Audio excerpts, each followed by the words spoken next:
हरे कृष्णा। आज का टॉपिक है आपके एक्स आपके बारे में क्या सोचते हैं। जिन लोगों की लाइफ में ऐसा कोई पर्सन नहीं है जो एक्स कह के वो बुला सके, उन लोगों के लिए ये रीडिंग बिल्कुल भी नहीं है। तो जो लोग एक्स की फीलिंग्स जानना चाहते हैं, सिर्फ वही ये रीडिंग देखें। टैरो में से हम 5 कार्ड लेंगे और ओरेकल में से 10 कार्ड।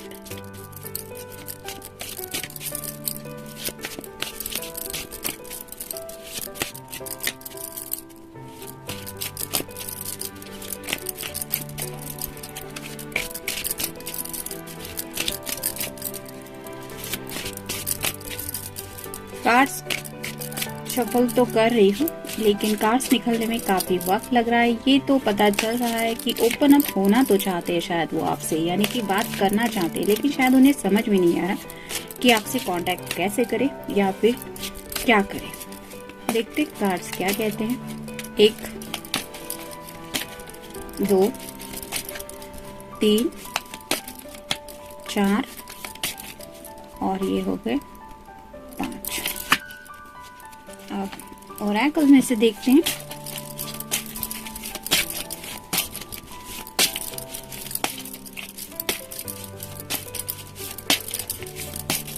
एक 2 3 4 5 6 7 8 9 और ये हो गए 10।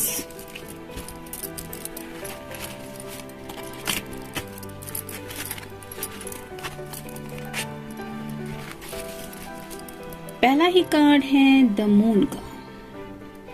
या तो आपका या उनका साइन हो सकता है पाइसेस। जैसे ये पर्सन चांद को, तारों को देख के कुछ सोच रहा है, वैसे ही शायद आपके जो भी एक्स है वो जब भी चांद तारों को देखते हैं, उन्हें शायद आपकी याद बहुत ज्यादा आती है।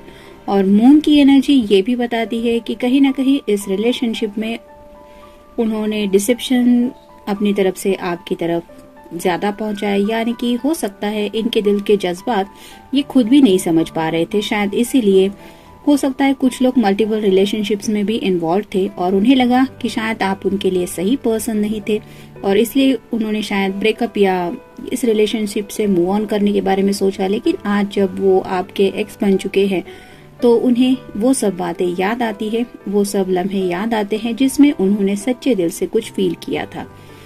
जैसे यहाँ पे चांद तारों को देख के किसी को भी एक अलग एनर्जी महसूस होती है, वैसे ही आप भले ही उनसे कितने भी डिस्टेंस की दूरी पे क्यों न हो, ये चांद तारे उन्हें आपकी याद दिलाते हैं।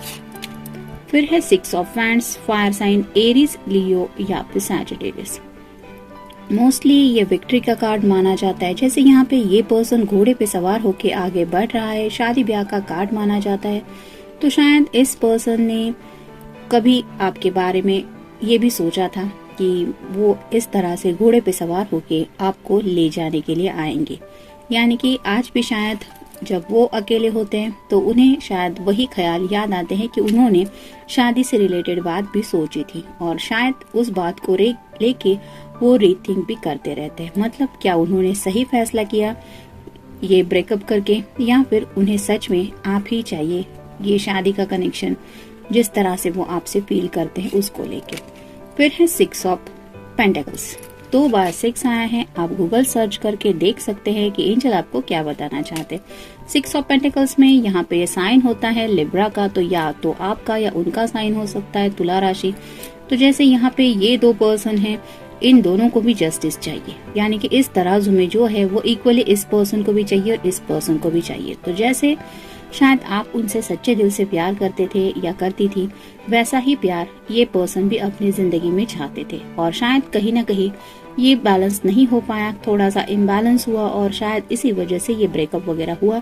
और आज जब वो याद करते हैं कि क्या इतना ये इम्पॉसिबल था कि फिर से बैलेंस ना हो पाए, कि हम इसको फिर से बैलेंस कर सकते हैं, इस ख्याल में भी शायद वो खो जाते हैं। फिर है द हीरोफेंट। तो हीरोफेंट की एनर्जी होती है एक वाइज पर्सन, सोच समझ के जिंदगी में आगे बढ़ने वाला पर्सन। तो वैसे ही शायद ये पर्सन अब बहुत ज्यादा मैच्योर एनर्जी में पहुंच रहे हैं।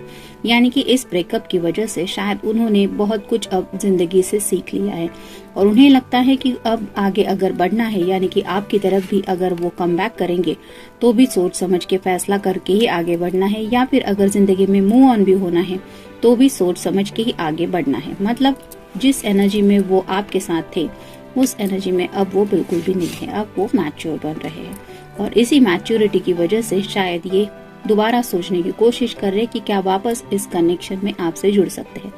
फिर है द वर्ल्ड, तो या तो इनका साइन लियो हो सकता है, टॉरस हो सकता है, या फिर वर्गो भी हो सकता है। तो सेक्सुअल थॉट्स आज भी उनके मन में आपके लिए आते हैं, यानी कि मेल फीमेल जिनके लिए भी आप ये रीडिंग देख रहे हैं वो कई बार शायद इन चांद तारों को देखते हुए आज भी आपको उस एनर्जी में मिस करते हैं। मतलब आपके लिए इतना पैशनेटली सेक्सुअली थोड़ा सोचते हैं और शायद इसी वजह से उन्हें लगता है कि क्या सच में मुझे इस पर्सन के लिए शादी का ख्याल दोबारा सोचना चाहिए। मतलब इसलिए शायद वो इस तरह की डीप थिंकिंग अब कर रहे हैं। देखते ओरेकल कार्ड क्या कहते हैं।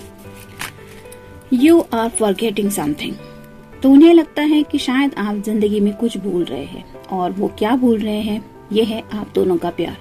तो ये प्यार के लम्हे जो भी आप दोनों ने साथ में बिताए थे वो इन्हें तो याद आते हैं, लेकिन उन्हें लगता है कि शायद आप वो लम्हे भूल रहे हैं और उसी एनर्जी में कनेक्ट जब होते हैं तो उन्हें लगता है कि आप शायद जिंदगी में आगे बढ़ रहे हैं, आप शायद उनको साइड में कर रहे हैं, गॉन अवे।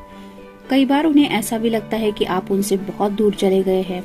जैसे ये कार्ड में चांद तारे हमारे रीच आउट होने तक की डिस्टेंस में नहीं होते, हम सिर्फ दूर से उन्हें देख सकते हैं। वैसे ही उनको भी कई बार लगता है कि आप इतनी दूरी पे अब पहुंच गए हैं कि काफी डिस्टेंस बढ़ गया है दोनों के बीच में, से समथिंग।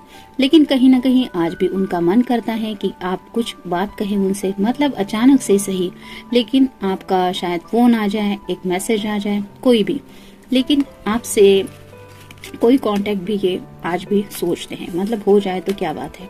फिर है अमेजिंग कनेक्शन, तो उनको ये भी एहसास है कि आपके साथ इनका जो ये कनेक्शन है था वो बहुत अमेजिंग कनेक्शन था। मतलब आज अगर आप दोनों के बीच में ब्रेकअप हो गया है, आप दोनों भी एक दूसरे को एक्स के नजरिए से देखते हैं, तो भी ये पर्सन आपके साथ वो जो कनेक्शन है उसको आज भी अमेजिंग लेवल पे ही मानते हैं। इमोशनल कमबैक, तो कई बार उनका मन करता है कि आप दोनों को भी इस रिश्ते में इमोशनल कमबैक करने की जरूरत है। जैसे यहाँ पे ये बैलेंस तभी हो पाएगा जब दोनों अपनी अपनी तरफ से इक्वली कुछ इस पर्डे में रखेंगे। वैसे ही आपके पर्सन को भी लगता है कि जैसे वो इमोशनली कभी कभी आपके बारे में सोचते रहते हैं, वैसे अगर आप भी सोचें तो शायद आप दोनों का इस रिश्ते में इमोशनल कमबैक हो सकता है। एंगेजिंग, कई बार उनको ऐसा भी लगता है कि शायद आप किसी के साथ एंगेज हो रहे हैं। मतलब जब हम किसी के दूरियों पे होते हैं, कोई पर्सन हमारे कांटेक्ट में नहीं होता, तो मन जो होता है वो कुछ अलग ही सोचने लगता है। मूव ऑन हो गया होगा, ये हुआ होगा, वो हुआ होगा, दुनिया भर की बेतुकी बातों के बारे में सोचने में मन डूब जाता है और खुद को ही दुखी बनाता है। तब दिमाग का ही काम होता है कि जो सोच समझ के कुछ बताता है कि नहीं, अगर ये जांच पड़ताल करनी है तो ये करना होगा, वो करना होगा। वैसे ही शायद ये उनके दिल में आ रहा है कि शायद आप किसी के साथ एंगेज भी हो रहे हैं, और ये जब शायद सोचते हैं वो, तो आज भी डिस्टर्ब होते हैं। माय लवर, आज भी वो अपने आपको अपने लवर की एनर्जी में काउंट करते हैं। यानी कि कभी अगर उन्होंने आपको इस नाम से बुलाया होगा कि यू आर माय लवर, तो वो पल कितना खूबसूरत था, उनकी जिंदगी का वो लम्हा क्या खास मायने रखता था उनके लिए, ये भी वो याद करते हैं। आई नेवर फॉरगेट यू, तो उन्हें पता है कि वो आपको कभी नहीं भूल सकते। मतलब भले ही आप दोनों एक दूसरे के एक्स बन गए हैं, लेकिन फिर भी वो आपको नहीं भूल सकते। परफ्यूम, हो सकता है आपने इनको कोई परफ्यूम गिफ्ट दिया है, या फिर इस पर्सन ने भी आपको कोई गिफ्ट दिया होगा परफ्यूम, या फिर आपका फेवरेट परफ्यूम जो है वो इस पर्सन को पता है। और जब भी ऐसे किसी परफ्यूम को वो अपने इर्द गिर्द महसूस करते हैं, यानी कि अगर इनके कांटेक्ट में ऐसा कोई पर्सन है जो सेम आपकी फ्रेग्रेंस यूज करता है, ऐसा वाला परफ्यूम, तो उन्हें अगर किसी की याद आती है तो वो है आप। फाइट विद मी, तो वो चाहते हैं कि आज भी आप दोनों एक दूसरे से जुड़ने के लिए अगर एक फाइट आप दोनों के बीच में जरूरी है, तो भले ही वो फाइट हो जाए, भले ही झगड़ा करने के लिए सही, लेकिन आप उनसे दोबारा कनेक्ट हो। तो इस तरह के कुछ शायद उनके दिल में जज्बात हैं। जनरल रीडिंग है, मिलते हैं नेक्स्ट रीडिंग में। Till then take care.